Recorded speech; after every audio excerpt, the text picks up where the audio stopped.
The Golden State Warriors have certainly been on a roller coaster of a season. They've had moments where you thought to yourself, hey, this team can do something, and other times where you just shake your head so loudly everyone could hear it.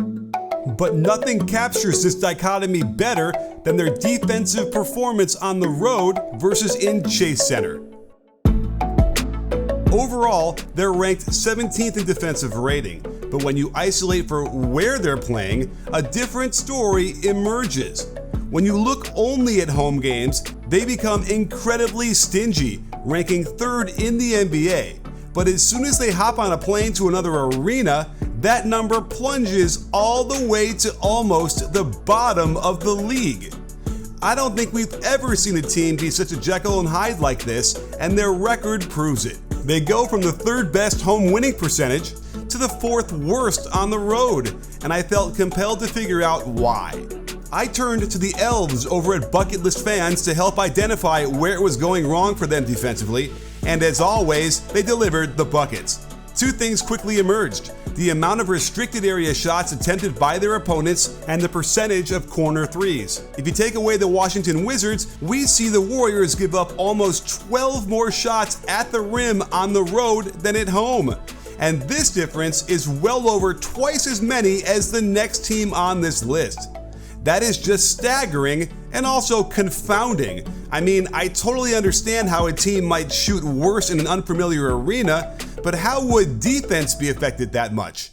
What became even more fascinating to me after going through 1,000 clips is that these 2 things, giving up a lot of restricted area shots and also corner threes, are completely related. Before I load you down with some more stats, let's dissect what happens to a defense as a whole when giving up a corner three. One of the most common ways is when a defender helps off his man 1 pass away. This leads to the easiest pass a ball handler can make and a big no-no for defenses, as it generally allows the shooter a good look at the basket. What's weird is that in the 5 home games I charted, I actually saw more helping 1 pass away. But there's a big difference when it's Draymond Green closing out at you with his long arms. But I detected a pattern on the road that was leading to so many corner 3-point attempts, and it was related to their pick and roll coverage. Some version of a step-up screen in the wing would happen, penetration would occur at that second lane line slot, and then a skip pass to the weak side corner for an open look. A typical defensive rotation on this action has a defender guarding the weak side corner rotate over to help on the roll man. But here's the thing, watch how DiVincenzo initially defends this. We call this ice defense, where he prevents Tyus Jones from using the screen while Klay contains the ball handler. What this is supposed to do is eliminate the need for any extra help, and yet Draymond, who has free reign to do whatever he wants on defense, comes to the midline to help. There's a skip pass and the ridiculously hard no-dip 3 from Desmond Bane. Here's JaMychal Green coming way too far over on this ice defense. Lamb is recovering well and didn't need that help. It didn't kill them immediately, but Green was too disconnected from a lethal shooter in the corner, and the kick out gets them a good look. You'd also see it on high pick and rolls, where it's harder to contain with just 2 defenders. Draymond probably doesn't need to get to the midline to help with the long and quick Kuminga hustling back into position. That's too long a closeout, even for Green to have an effect on the shot off the skip pass. Klay Thompson is caught over helping from the weak side on this high pick and roll. Notice how Looney was in perfect position to pick AD up. Thompson needed to stay home on Schroeder, and the gamble for the skip pass gets them a wide open look. The Warriors have been taking chances all season long like this, and sometimes they cash in, just like you can by heading over to UnderdogFantasy.com and check out Pick'em, where you can choose 2 to 5 players, then decide on the over-under for specific stats. It's super easy to set up, and you can win up to 20 times your initial entry fee. If you think Steph is going to light it up against the Spurs tonight, then get in the action. But it doesn't stop there. You can make it a rival and add players from different teams to make it even more interesting. They've also got drafts where you can compete against me. You think you got what it takes? If you click on the link below and use my promo code BBALL, you'll get a deposit match of up to $100. So if you want a chance to get up to 20 times your money or beat me in a draft, you've got to check out Underdog Fantasy. Use my code BBALL, get up to $100 in matching deposits, and you'll have a better chance at winning money and understanding why it's more important who is in that weak side corner than how they play it. And what was interesting was that it was Draymond who was occupying that weak side help position a lot more. and this could be the secret for the Warriors going forward. I don't think it would be that hard to basically have him zone up the weak side block on plays like this, since having him be the closeout would certainly have a more profound effect than, say, Donte DiVincenzo. And on certain non-shooters, he could help all around the court and just ignore his man and dare him to shoot these. There is an expected bump at home in terms of shooting. Teams just shoot better in their home arena. But if we look at the home versus away percentage difference on corner threes, the difference in percentage is twice as high as the next team.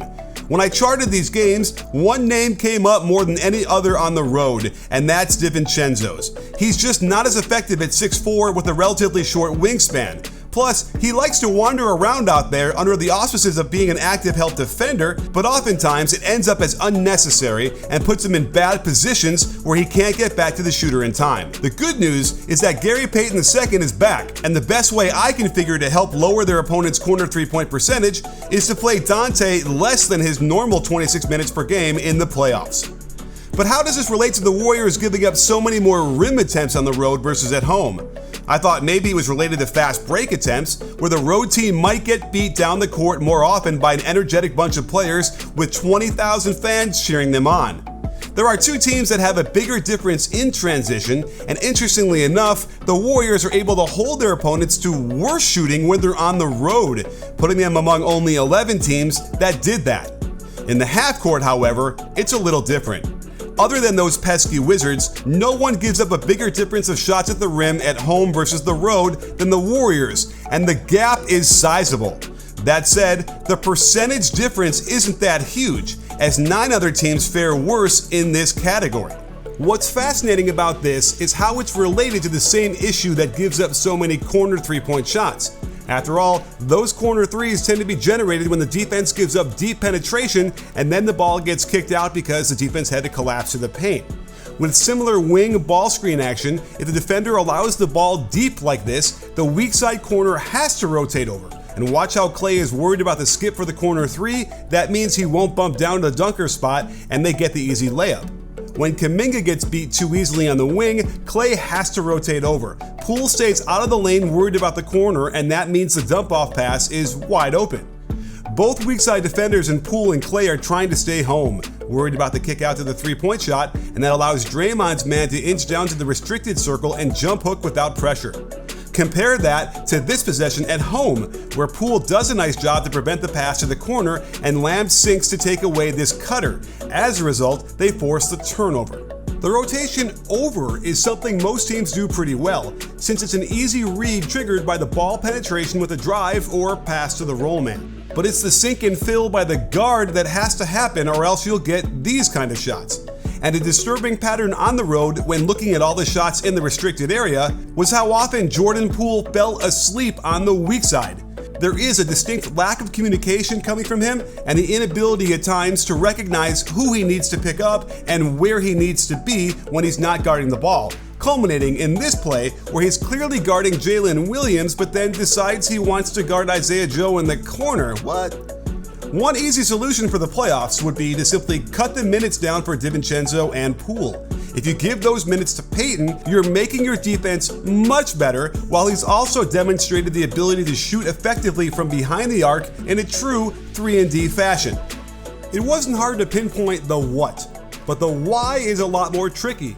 In many of these possessions at home, I noticed that the weak side guard stayed home a lot better, without the needless helping past the midline to the ball like we saw on the road. As a result, they weren't bent out of shape so much, and the defense could contain the attack much more effectively, cutting down not only on skip passes for open corner threes, but also preventing rolls and cuts to the basket that yielded so many point-blank shots on the road. Perhaps it's a preparation thing, more time at home to go over and remind the players of proper positioning. I even went so far as to think that maybe it's the color of the court that helps them find their spots better. I'm not sure anyone knows why these guys can't create the same intensity and positioning on the road. One glance at the increased defensive intensity in the second half of the Pelicans game the other night shows you that the Warriors have it within themselves to be a completely elite and lockdown defensive club. And if they can get Andrew Wiggins back into the lineup, they're adding a whole other dimension to their closeouts that rivals the effectiveness of Draymond Green, while also bringing back the kind of scoring punch they desperately need, since their offensive rating on the season is extremely pedestrian and won't help get them deep in the playoffs. But their main guys have all been battle tested, and we know they can put the ball in the basket when they need to. So it's going to be up to their defense to shoulder the burden, and if Steve Kerr can adjust his rotations here and there to get the best of Poole on offense and eliminate the worst of him on defense, this team can get to the conference finals.